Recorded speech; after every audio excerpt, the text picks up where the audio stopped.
बनाया इन्होंने। हम लोग ही प्लान बनाते हैं ना कि कोई कार्य करना है, तो अगर प्लान बनाते हैं तो वो कार्य बहुत अच्छा होता है।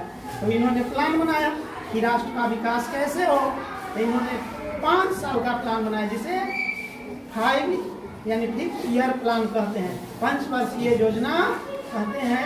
और हमारा जो दोस्त रहा है इस देश का, भारत का जो करीबी दोस्त रहा, दोस्ती निभाने में कभी पीछे नहीं रहा, उस देश का नाम क्या है? रूस। तो रूस में 5 वर्षीय योजना स्टालिन के समय से ही लागू था। तो रूस ने हमें मदद की और हमने 5 वर्षीय योजना लागू किया। और चूंकि 5 साल में योजनाएं बनी कि कृषि के क्षेत्र में विकास कर लेना है, उद्योग धंधा के क्षेत्र में विकास कर लेना है, शैक्षिक प्रगति कर लेना है, सामाजिक जो भेदभाव है इसे मिटा देना है। तो इस प्रकार से 5 वर्षीय योजना ने इस देश को प्रगति के मार्ग पर ले गए। और आप पाएंगे कि इनकी दूरदर्शिता यहीं तक सीमित नहीं थी, इन्होंने दोस्ती का हाथ बढ़ाया और उसका प्रतिफल जो आया वो प्रतिफल था कि हमारे यहाँ कई प्रकार के उद्योग धंधे खोले गए। और इन उद्योग धंधों को खोलने में चाहे वो ब्रिटेन हो, रूस हो, जर्मनी हो, सब देश ने हमारी मदद की।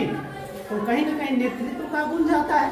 उस समय देश का नेतृत्व पंडित जवाहरलाल नेहरू के हाथ में थी और हमारा राष्ट्र तरक्की करते रहा। अब राष्ट्र की तरक्की की बात तो हम कर लिए, अब हमारी तरक्की कैसे हो, हम कैसे प्रोग्रेस और डेवलपमेंट के पथ पे चले। तो आप यहाँ से शिक्षा लीजिए, क्योंकि हमने पहले ही कहा है कि जयंती मनाना है तो लर्निंग आउटकम निकालना है। क्या निकालना है? लर्निंग आउटकम, यानी सीखने का प्रतिफल कि हम जयंती मना रहे हैं तो क्या सीख रहे हैं। आप सोचिए कि जिस समय देश आजाद हुआ, देश की स्थिति बिल्कुल निगेटिव थी ना, भारत चुनौतियों से घिरा हुआ था, लेकिन इन्होंने हार माने नहीं।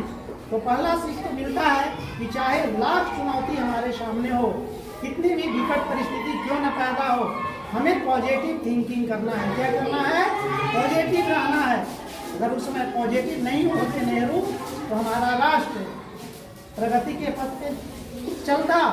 ये तो हार मान लेते ना कि अंग्रेजों ने सब लूट लिया है, देश में है क्या, कहाँ से राष्ट्र की प्रगति होगी।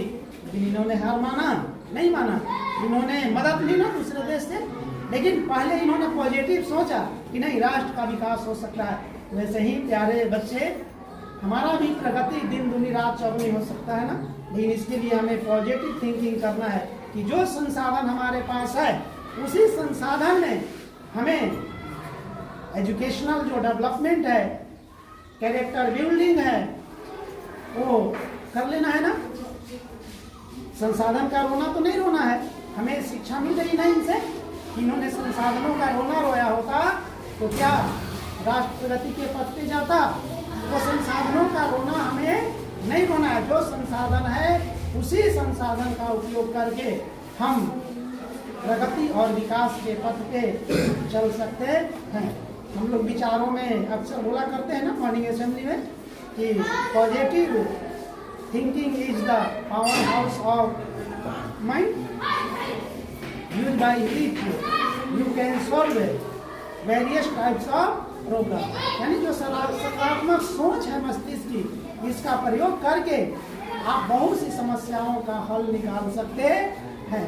तो हमें इनसे शिक्षा लेना है और हमें भी, चाहे परिस्थितियां कितना भी विकट क्यों न हो, संसाधन कम कितना भी कम क्यों न हो, हमें जो प्राप्त है उसी को पर्याप्त मानकर हम उसके आधार पे प्रगति का एक नया इतिहास लिखने की कोशिश करेंगे। और ये कभी नहीं भूलना है कि देश की जो बागडोर है वो हमारे कंधों पर ही, कंधे पर ही है। इसलिए हमें प्रगति के लिए पॉजिटिव रहना है और महापुरुषों की उपलब्धियों को याद करना है, ताकि हमारी पहचान को कोई मिटा न सके। धन्यवाद।